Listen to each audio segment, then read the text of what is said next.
Okay, excellent. Okay. Good evening, everyone. We're trying this for the first time. It's Facebook Live, so not only do we have our wonderful live audience from our patients, but we also have Facebook participants who are trying to figure out what the heck we're doing and not really having a clue. So we're going to keep trying this until we get it perfect. But I am Dr. Nancy Bertelman. I am the owner doctor here at Lakeland Natural Health. We do chiropractic and a muscle testing technique called nutrition response testing. Nutrition response testing uses acupuncture points to find out what organ systems are working well, which ones are not working so well. If we find something that needs help, we use whole food supplementation in order to help the body heal itself while simultaneously we're looking at the diet. We're always wanting to perfect diet because the goal of any nutrition response tester is to get our patients to reduce their supplements as much as possible by increasing their good foods, because that's the way the body is meant to heal. And what we're actually talking about today is feeding the children, because this is when we are all at our most vulnerable. Although we adults can absolutely get great benefits from nutrition response testing, it's our kiddos like you who actually get amazing benefits. We can actually grow beautiful new humans if we feed them good nutrition. And so that's what we're going to talk about tonight. So we're talking from preconception. We have some folks coming in the door. Hi, come on in. Hi.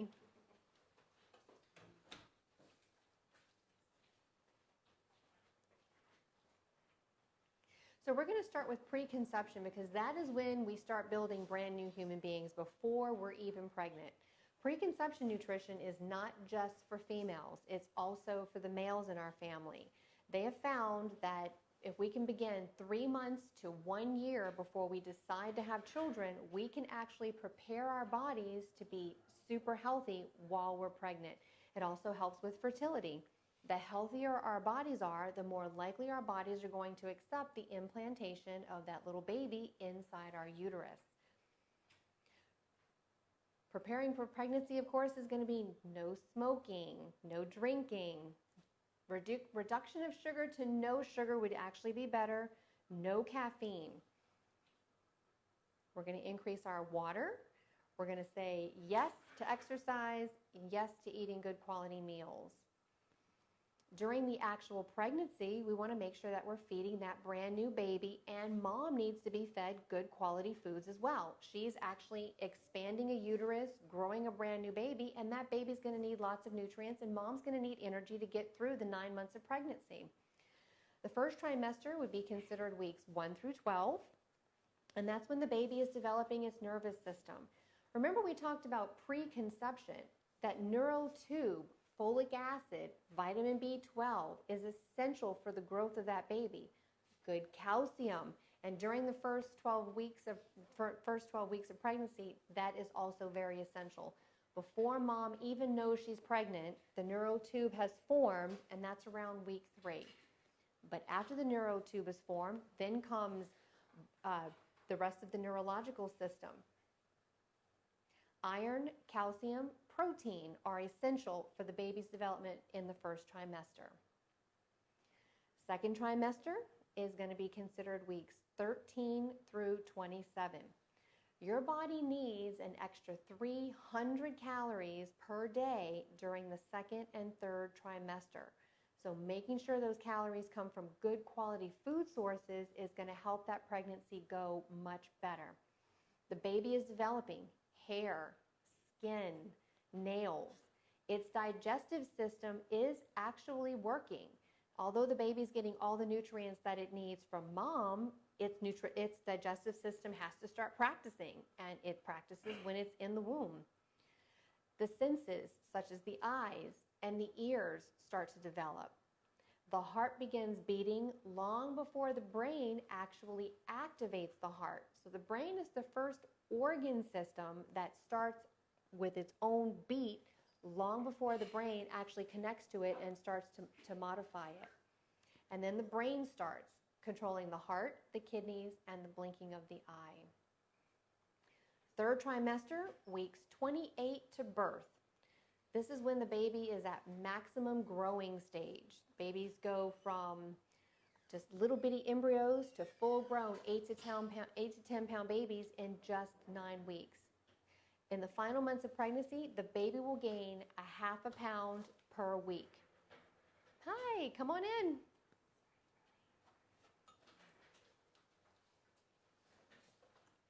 Essential nutrients for the third trimester are going to be vitamin C, calcium, magnesium, omega-3 fatty acids, and choline. The pregnancy diet should include 2 to 3 servings of protein, preferably our grass-fed, wild-caught, free-range variety. 2 to 3 servings of legumes like split peas, kidney beans, black beans, navy beans, and chickpeas. 2 to 3 servings of green leafy vegetables. There's where we're going to get some iron and our folate. Collard greens, turnip greens, spinach, lettuce, and cabbage are going to be essential nutrients during this time.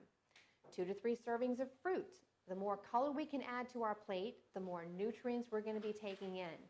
The more organic we can eat, the better quality products we're going to be taking in.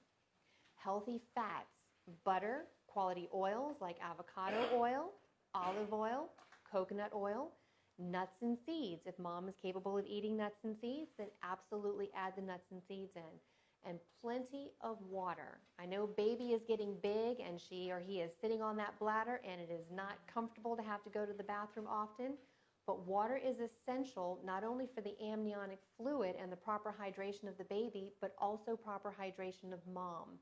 Going to the bathroom is one of those side effects that nobody likes to go through, but drinking water is not going to stop you from having to go. It's just going to cause dehydration. Newborn babies. Truly, the breastfed baby is the very best way to feed our babies. Only about half of infants are breastfed at 6 months. That's not really enough. Breastfeeding our babies is going to give us the essential nutrients. There is a connection between mom and babe that scientists can't even understand. Mom's body produces the exact right amounts of nutrients for that baby all through the day. Mom's going to breastfeed multiple times a day, and they have taken samples of breast milk throughout the breastfeeding day, and everything changes from the morning to the evening. Mom's body just knows what that baby needs. For those babies who aren't breastfed, we have alternatives, and we'll talk about that. We recommend that you do breastfeed your baby at least until 6 months. 12 months would be great, and longer if mom and babe want to breastfeed longer than 12 months. Sometimes mom has to go back to work, sometimes it's not convenient, but the first year would give that baby a whole lot of nutrients that it wouldn't get otherwise from formulas. The benefits of breastfeeding is that mom produces colostrum in the first 24 hours of giving birth. That has our immune system in it. Digestion is very easy for the baby. Sometimes baby has colic or upset due to formula foods. It's free. Mom produces it. It's good to go. And it's convenient. Mom just takes it with her when she goes. She doesn't have to pack it. It comes right along. They have found studies, although I'm not sure about this, I was not breastfed. Babies are smarter when they're breastfed. I'm going to have to wait and see on that. And there's also skin-to-skin contact for bonding. For moms who can't breastfeed or who are having trouble breastfeeding, the La Leche League is a group of women who started in 1956, working with women who were having problems breastfeeding. How does the baby latch on properly? How long do you have to breastfeed? Can you pump? How do you treat your breasts so that they're actually comfortable breastfeeding? Having pain when breastfeeding is pretty typical. Moms, it's a completely different thing that's going on with their breasts. It's foreign to them, and their bodies do have to accommodate to that. The Weston A. Price Foundation is a wonderful resource for moms who can't breastfeed for whatever reason. They have some really amazing homemade formulas for those babies who are not breastfed. I've looked up some of the recipes. They're just full of nutrients. They have different options for different moms. They are all homemade, which means that you have to make them on a short 2 or 3 day basis. There's nothing that you can keep in a can in the pantry, but it is something that you can make on an everyday basis. Childhood. Stages of childhood. So we have our newborns, 0 to 5 weeks, infants, 5 weeks to 1 year, toddlers, 1 to 3 years, preschoolers, 3 to 5 years. Do we have any preschoolers in the house? Anybody here 3 to 5 years old? No? How about school age, 6 to 11? All right! And adolescents, 12 to 17. Obesity in childhood is at 18.5%. Now, the reason that we want to talk about childhood obesity is for a lot of reasons. When we get heavier as an adult, all of the cells that we're going to create are already there. We're as tall as we're going to be, our intestines are as long as they're going to get, blood vessels are formed, heart is formed, and what happens when we get overweight when we're adults is that the fat cells that we already have just expand. When we're a child, we are at our most metabolically active. So let's just use some simple numbers. Let's say as an adult we have 1,000 fat cells. That's a normal, easy number. When you get to be an adult, 1,000 fat cells. I wish we had 1,000 fat cells, but we have more than that. As a child, if you were obese, you can have 3 or 4 times more physical fat cells than a grown adult. When you get larger as a child, you multiply your fat cells because it is one of the cellular changes that's happening to you as you're growing. Just like you're making more muscle, more skin, more bone, more tendons. When you're a heavy child, you're also making more fat cells. Children who are obese have a tendency to have higher rates of diabetes, hypertension, metabolic syndrome. They have more joint pains. They have more learning disabilities. Fat absorbs toxins from our environment, toxins from the foods that we eat. So they are more toxic as children. When they become adults, they have a much harder time losing weight than an adult who would have grown up normal weight and then gotten heavy when they were an adult, simply by the fact that they have physically more number of fat cells in their bodies. Keeping our kids at normal weight is essential for so many things, but that's just one of the reasons that we like to keep our little ones at a normal weight. The national childhood obesity rate for 2 to 5-year-olds is 13.9%. 2 to 5-year-olds. They make no choices themselves. Mom and dad are completely responsible for their diet.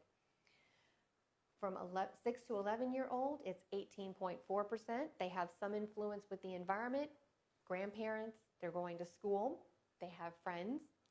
12 to 19-year-olds, 20.6% childhood obesity. The top 4 states that have childhood obesity: Tennessee, North Dakota, Mississippi, and sadly, Florida. Florida has a childhood obesity rate of 36.6%. So 36% of the children that live here in Florida are obese. The states with the lowest obesity is Utah, and that's at 19.5%. We have some statistics as to what are our kiddos eating. 18.7% of our kids are drinking sodas at least once a day. 5.6% didn't consume fruit. 5% of kids, 6% of kids not consuming fruit. I find that amazing. 7.2% didn't consume vegetables. 14% didn't eat breakfast. That's huge. For a child who's trying to go to school and learn, they're going on empty stomachs, they don't have a chance. They're so consumed by the fact that they're hungry that they can't pay attention to teachers. They're distracted. 43% of our kids spend 3 or more hours on a computer, on a video game, or social media. And 27% of our kids, 20.7% of our kids watch TV for at least 3 or more hours a day. It's more than just not being active. Their little bones, their little muscles, they have to grow and expand and get fresh air and get out of the in-house environment. When they're in those other environments like playing, swimming, getting to know other kids, playing sports, they're also getting hungry. And this is our opportunity to feed them well. Our kids should be eating whole foods, minimally processed, avoiding processed foods that are specifically going marketed to kids like cereals, Tony the Tiger. You know, they're trying to get our kids to like this stuff, and they do. It's sweet. It is purposefully being marketed to our children, and unfortunately, even the adults are falling for it. I tell you right now, there is nothing that I have found personally. If somebody has, I would like for them to share down the cereal aisle that I would even call quality food. It's all processed, full of chemicals, full of coloring, full of sugars. It's just a really tough place to be down that cereal aisle and try to feed someone quality foods. Incorporate vegetables into our kiddos' foods. We can hide vegetables in fruit. We can hide vegetables with spices. So find something that your kiddo likes. It doesn't matter what they like. Broccoli, Brussels sprouts, carrots, peas. Find that thing, put it in the oven, throw some spices on it, kind of experiment. See what they will eat. When you find something that they will eat, have it for them every night for dinner. Offer them, what vegetable would you like to eat tonight? It seems like they're making choices, but really we're narrowing down their choices. What vegetable would you like to eat tonight? And it's letting them pick. They feel like they're in control. When kiddos feel like they're completely out of control, that's when they're going to put on the brakes and say, no, I'm not eating vegetables. Well, you said you would eat carrots, so mom cooked carrots. Oh, well, yeah, I guess I did say I was going to eat carrots. Okay, I'll eat carrots. Supplement with good quality vitamins and minerals if needed. Here, we do use whole food supplementation. Our kiddos are still testing really, really well for a standard process, and I love standard process. They have an organic farm in Palmyra, Wisconsin. 60% of their raw ingredients come from that organic farm. They have scientists looking at their soils, and they are statistically growing nitrogen in their soils with every harvest. They are very careful farmers, and they do a great job in harvesting, making sure that they're rotating crops, making sure that everybody is getting the good quality that they need from the soils so that the vegetables that they're growing are high quality vegetables. Help kids regulate their diet and their hunger. Be mindful. Are you really hungry, or would you like something to drink? Make them make a choice. Well, I really would like something to drink. Offer them something to drink. Maybe if they say they're hungry, offer them something to drink first while you're getting their snack. See if they're still hungry after, or see if they'll still eat as much after they've had something to drink. More often than not, even with adults, we're actually dehydrated when we're hungry. It's a hunger cue because our body knows that we're going to respond to it. But if we drink a little bit of water or drink something, our bodies are actually not hungry anymore. So that's something that we can use with our kiddos. Take the lead. You're the parent. I cannot tell you how many times that I hear parents, and I'm sure that I would have done the same thing. Remember, I've been doing this only since 2012. Before 2012, my diet was not good. My choices were not good. So I say this from a place of understanding. When kids ask for something, we have a tendency to give it to them. We really need to take the lead. If we don't have junk food in the house, then their choices become limited to, would you like an apple or a banana? Versus, do you want chips or candy? I see some disagreement in the office, but that's okay. We're going to help him to understand how much healthier he can be when he eats great stuff. You want to be super smart, right? Like a rocket scientist or an engineer or travel to Mars or be a doctor. Adopt healthy eating habits in the house. Kids will follow their role models, and if we introduce great quality foods when they're young, they won't really know any different. They will accept those foods from being a youngster. What they should not be eating. They shouldn't be bottle-fed fruit juices or Coca-Cola or soft drinks in their bottles. It's bad for their teeth. It's bad for their health. We wonder sometimes why our kids seem to be a little bit out of control. How much sugar can a little tiny body have before it is out of control? When we think about how we kind of feel out of control, we feel emotionally unstable, we have these hormonal roller coasters, and we think about how much sugar we're eating, how much sugar can a little tiny body stand before it goes out of control? Fast foods, anything out of a window, really is a no-no.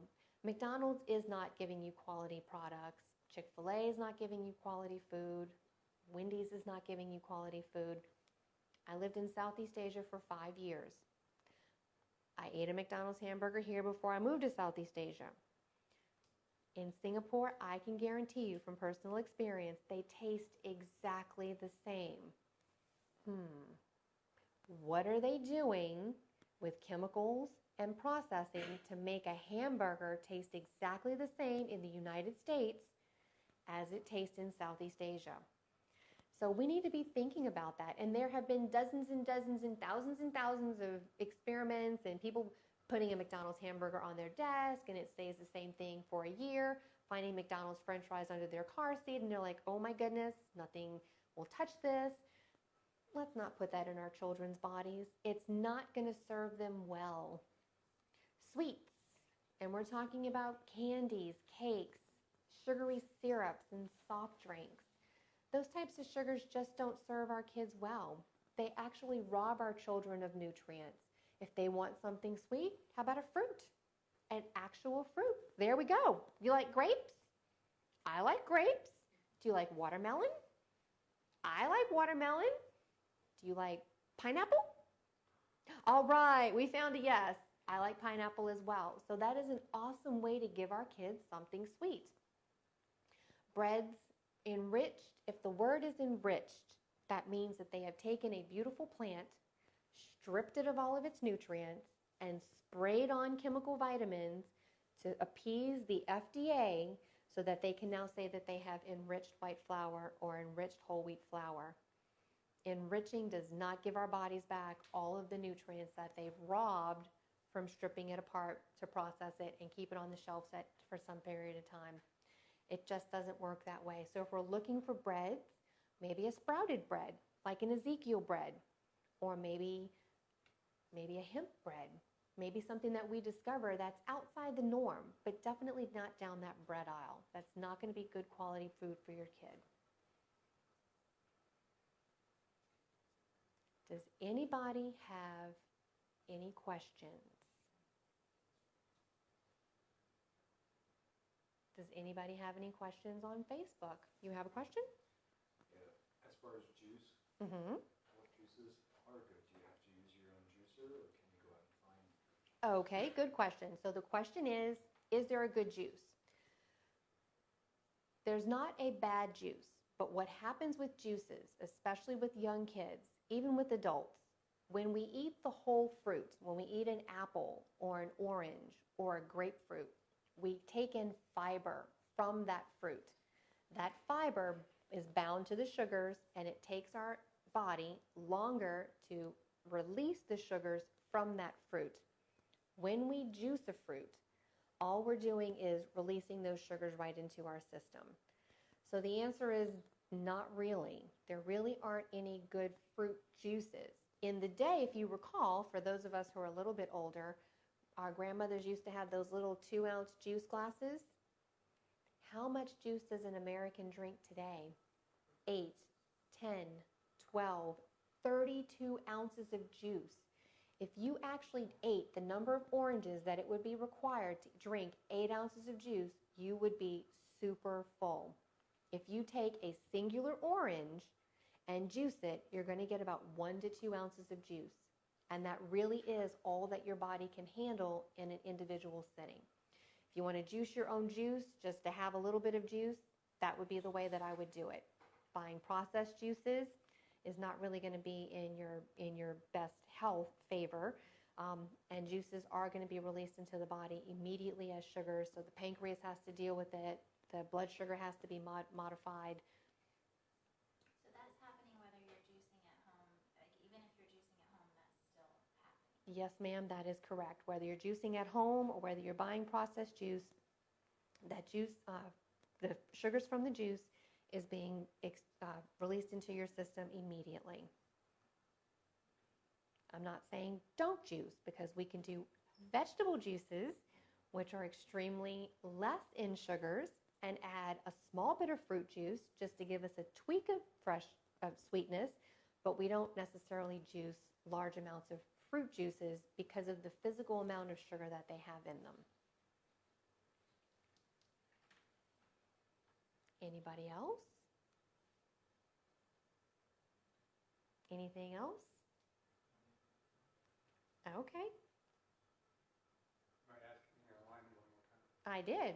If anybody online has any questions, we're here. I'd be glad to answer those questions for you. And if you send your questions after we cut off of being online, I'll be glad to send you an email with the answers to your questions. So that's not a problem. I do have a question. Yes, ma'am. As long as your body agrees with fruits and vegetables, can you eat too much? Can you eat too many fruits or vegetables? Okay, so the question is, can you eat too many fruits and vegetables? The answer is actually no. Because of the calorie, they're not as dense as some of the other foods that we can eat, for example, fats. So you can eat as many as many vegetables as you want, but the rule of thumb is for every 2 vegetables you eat, you have 1 fruit. So we don't want to upset that balance by having 2, 3, or 4 fruit and only 1 vegetable.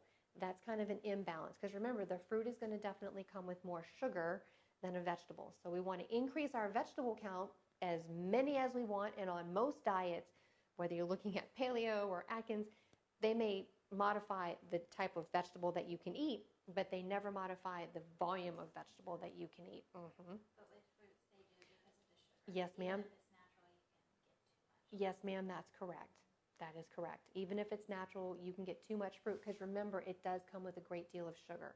And what we're trying to do is help the body get into a fat-burning state versus always looking for sugar as a simple, easy energy source. I did get one comment online that said that when you switch to a more natural diet, it's sometimes very difficult to get off of the junk food that you've been on. And yes, that is exactly right. When you switch to a more natural diet, it can be difficult to come off of the processed foods. What we do here is we follow food logs. With those food logs, we start identifying the worst possible things that you can be eating. Sugar. We give you a list of sugars that we're actually looking for specifically. We circle our sugars and we number them. So let's say, for example, you start at the office, you start your program, and you have 20 total sugars that you eat on a weekly basis. We would then start to decrease those sugars. So we make a bargain together.